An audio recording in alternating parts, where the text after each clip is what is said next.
Good morning class, welcome to IIM International Public School. So class 8 chapter 16 pollution in environment. Last class में हमने global warming और green house effect के बारे में पढ़ा था और वहां में हमने जाना था कि किस तरीके से जो हार्मफुल गैसेस हैं वो हमारे एनवायरनमेंट को वार्म कर रही हैं, जिसकी वजह से ग्लोबल वार्मिंग और ग्रीन हाउस इफेक्ट हमें देखने को मिलता है। एंड टुडे आज हम उसके इफेक्ट को जानेंगे और हम जानेंगे कि ये जो ग्लोबल वार्मिंग है या ये जो ग्रीन हाउस इफेक्ट है ये हमें किस तरीके से हार्म कर रहा है। तो कल मैंने आपको हिंट दिया था कि आज हम लोग इसका इफेक्ट यानी एसिड रेन के बारे में पढ़ने वाले हैं। So start the first slide, acid rain. देखिए अब आप यहाँ पे देख सकते हैं ये जो पिक्चर है यहाँ पे, जैसे आप देखिए यहाँ पे एक घर है, ठीक है।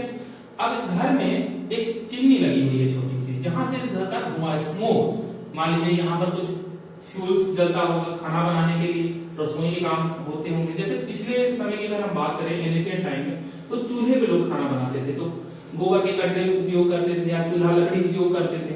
बट आजकल तो एलपीजी उपयोग करते हैं। बट अगर प्रीवियस टाइम में देखें तो लोग बायोफ्यूल यूज करते थे, ठीक है, बायोमास यूज करते थे। बायोफ्यूल तो नहीं कहेंगे, बायोमास। इसके अलावा जो ट्रांसपोर्ट है, ट्रक है, बसें हैं, वहां से भी क्या निकलते हैं, बहुत हार्मफुल गैसेस निकलते हैं। कोई इंडस्ट्री, अगर आप एक ऐसे एरिया में रहते हैं जहाँ पे इंडस्ट्रीज बहुत सारी है, तो वहां से भी बहुत सारे हार्मफुल धुएं निकलेंगे, स्मोक निकलेंगे। अब देखिए इन धुओं में, इन स्मोक में नाइट्रोजन डाइऑक्साइड, सल्फर डाइऑक्साइड, यहाँ पे आप देख सकते हैं इनकी मात्रा, इनकी क्वांटिटी काफी एक्सेस में होती है, यानी बहुत ज्यादा होती है। मेनली जो पॉल्यूट करते हैं वो नाइट्रोजन डाइऑक्साइड या सल्फर के डाइऑक्साइड होते हैं। इसके अलावा कार्बन के डाइऑक्साइड होते हैं या कार्बन मोनोऑक्साइड होते हैं। बट कार्बन डाइऑक्साइड और कार्बन मोनोऑक्साइड को तो हमने कल स्टडी किया था, जो कि ग्रीन हाउस इफेक्ट में हमने पढ़ा था कि वो ग्लोबल टेम्परेचर को बढ़ाने का काम करते हैं। लेकिन ये जो नाइट्रोजन के और सल्फर के ऑक्साइड होते हैं ये क्या करते हैं, ये जैसे एटमॉस्फेयर में जाते हैं तो आप यहाँ पे देखिए, यहाँ पर इनको नमी मिलती है, यानी वाटर के पार्टिकल्स मिलते हैं, और वाटर के साथ जैसे ही मिक्स होते हैं तो वाटर के साथ मिक्स होने के बाद ये क्या बना लेते हैं, ये बना लेते हैं H2SO4 HNO3। ये क्या है, ये एसिड, जिसे H2SO4 को सल्फ्यूरिक एसिड बोलते हैं, HNO3 को नाइट्रिक एसिड बोलते हैं। तो जैसे ही ये गैसियस पार्टिकल यहां से निकल करके एटमॉस्फेयर में जाते हैं तो एटमॉस्फेयर में क्या करते हैं, वाटर के साथ मिलकर के रिएक्शन कर लेते हैं और एसिड बना लेते हैं।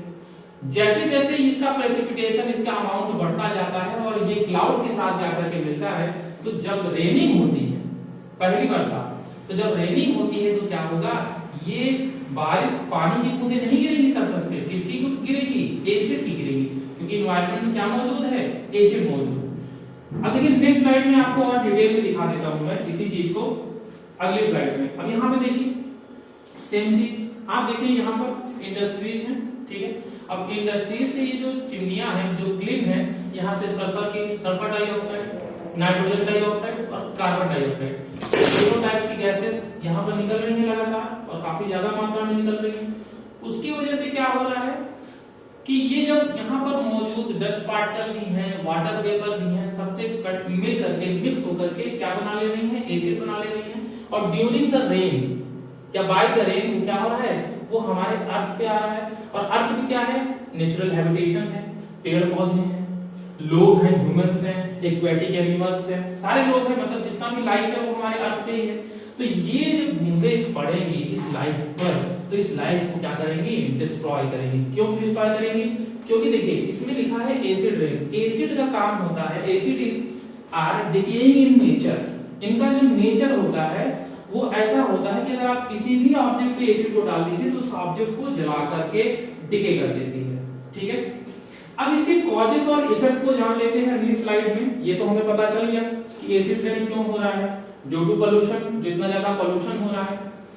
अब देखिए कॉजेस में अगर आता है तो when sulphur dioxide and nitrogen dioxide, अब इसको देखिए आपको अपने कॉपी में लिखना है। अभी जो मैंने आपको बातें बताई यहाँ पे रिटेल में आपको दिया गया है, तो ये आपको कॉपी में लिखना है कि जब सल्फर के ऑक्साइड और नाइट्रोजन के ऑक्साइड रिलीज होते हैं तो ये मिक्स होकर के एसिड बना लेते हैं। These chemicals are release from power plant and factories. Mainly ये सारे जो पोल्यूटेंट्स हैं ये कहां से रिलीज होते हैं, तो फैक्ट्रीज से रिलीज होते हैं। They react with the water in the air and form the acids. ये तो कॉज हो गया। इफेक्ट क्या है, damages trees and other plants, मैंने आपको बताया कि इनका नेचर होता है, जिस पर भी पड़ेंगे उसको डिस्ट्रॉय कर देंगे। तो प्लांट्स में पड़ेंगे तो प्लांट्स को डिस्ट्रॉय कर देंगे, ठीक है। किसी एनिमल्स के ऊपर पड़ेंगे तो उनको डिस्ट्रॉय कर देंगे। एक्वेटिक एनिमल्स किसी लेक में पड़ेंगे, किसी रिवर्स में पड़ेंगे तो क्या करेंगे, उस पूरे वाटर को पॉइजनस कर देंगे और उसी वाटर में जो ऑक्सीजन होती है उसी से जो एक्वेटिक एनिमल है वो सांस लेते हैं, ब्रीथिंग करते हैं, रेस्पिरेशन करते हैं।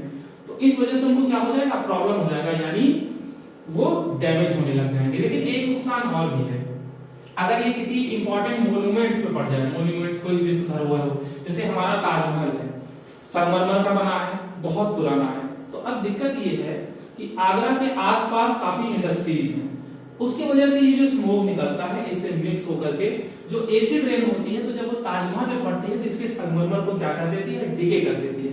तो आप देखेंगे अगर पुरानी तस्वीर, तो वहां पे आपको दिखेगा पुरानी इमेजेस में कि जो आगरा का ताजमहल व्हाइट था वो धीरे धीरे येलोइश होने लगता है। तो व्हाइट से येलोइश होने का मतलब क्या है, एसिड रेन का इफेक्ट, ठीक है।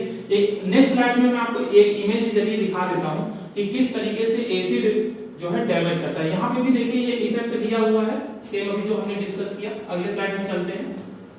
ये देखिए आप यहाँ पे देख सकते हैं एसिड रेन का इफेक्ट। एक हरा भरा पूरा एरिया है, फॉरेस्ट है, जहाँ पे एसिड रेनिंग हुई है, आसपास जरूर कोई इंडस्ट्री रही होगी जिसकी वजह से ये हुआ है। तो यहाँ पे देखिए आप पूरा का पूरा हैबिटेशन, ये पूरे प्लांट्स आप देख रहे हैं, पूरी पत्तियां, इसे पूरे लीव्स ये जल करके एकदम खाक हो गए हैं और ये पूरा का पूरा जो नेचुरल वेजिटेशन है ये पूरा का पूरा क्या हो गया है, डिस्ट्रॉय हो गया है। सो स्टूडेंट्स आज की क्लास में इतना ही, और आज की आपकी क्लास ही कंप्लीट हो गई है एसिड रेन वाली।